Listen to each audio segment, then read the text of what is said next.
When you are juggling music, phone, thoughts, and food, your attention is all over the place.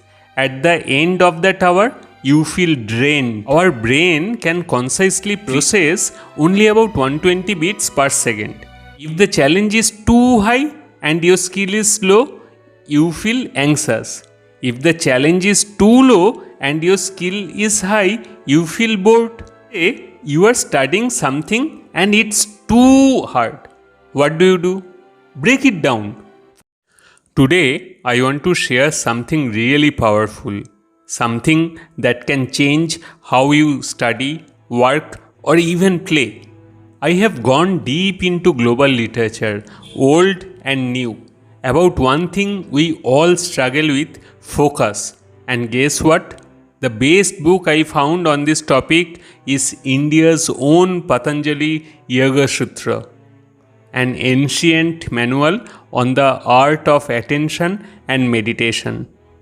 But first, let's talk human psychology. We humans rarely give our 100%. Even kids, when they raise their hands, go all out. As we grow, we hold back. So the big question is, can we train our minds to focus better? The answer is yes, and the science behind it is mind-blowing. Let me introduce you to a book called Flow by psychologist Mihai Csikszentmihalyi. Yup, a name that itself needs focus to pronounce. He also gave a famous TED talk. You should totally watch it later. He says, the best moments in life are when you are fully absorbed in what you are doing. That's flow, pure, undistracted, high performance focus. When you are juggling music, phone, thoughts, and food, your attention is all over the place. At the end of that hour, you feel drained. But when you give one thing your full energy, you feel fulfilled, energized, happy. That's the power of focus. So here's a fact you probably didn't know. Our brain can concisely process only about 120 beats per second. To understand one person talking, it takes 60 beats per second. That's why you get overwhelmed when two people talk to you at once. Now imagine if you are only giving 30 or 40 beats to your task, where does the rest go? It floats, it wanders. That's where distractions creep in. Notifications, worries, random thoughts. So focus is how many of your 120 beats you can devote and hold on one thing. That's what Mihai calls flow, full engagement without room for distraction. But here's the secret, flow doesn't happen randomly. It happens when two things meet, your skill level and the difficulty of the task. On the x-axis is your ability and on the y-axis is the challenge. If the challenge is too high and your skill is low, you feel anxious. If the challenge is too low and your skill is high, you feel bored. But when the two match, it's flow. Say you are learning tennis. At first, just hitting the ball is hard. High challenge, low skill. And it leads to anxiety. You improve, you return serves. Skill matches challenge. And that is flow. Later, it becomes too easy. It creates boredom. So, you increase the challenge. Play a tougher opponent.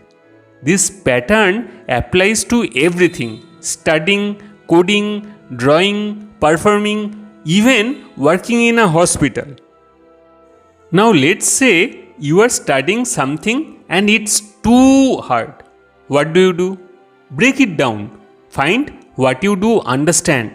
Then focus on the piece you don't. Now your challenge and skill are closer. That creates flow. Or maybe you are reading and it feels boring. Your skill is high, the challenge is low. Make it active. Ask questions, take notes, explain it aloud, raise the challenge. That balance, challenge, matching skill is how you keep growing. Now let's connect this to something ancient but gold. Patanjali Yoga Sutra, over 2000 years old. It's not just about postures, it's a detailed guide on how the mind works. It says yoga is the stilling of the fluctuations of the mind. In simpler words, when your mind stops jumping, you start living fully. Meditation, breath control, and ethical discipline, these were Patanjali's tool to train the mind to focus. What Mihai calls flow, Patanjali described as Dharana, holding attention on one subject, and Dhyana, sustaining it. Modern science is just catching up to this. So friends, whether you are trying to study smarter, create better, or just find some peace, match your skill to the challenge, pour your beats into one thing at a time, read Patanjali, watch Mihai's talk, and most importantly, practice. Practice being present. This isn't philosophy, it's a lifestyle upgrade. Hit like if this helped you. Comment below your flow moments, sports, study, music, anything. And don't forget to subscribe for more timeless wisdom made simple.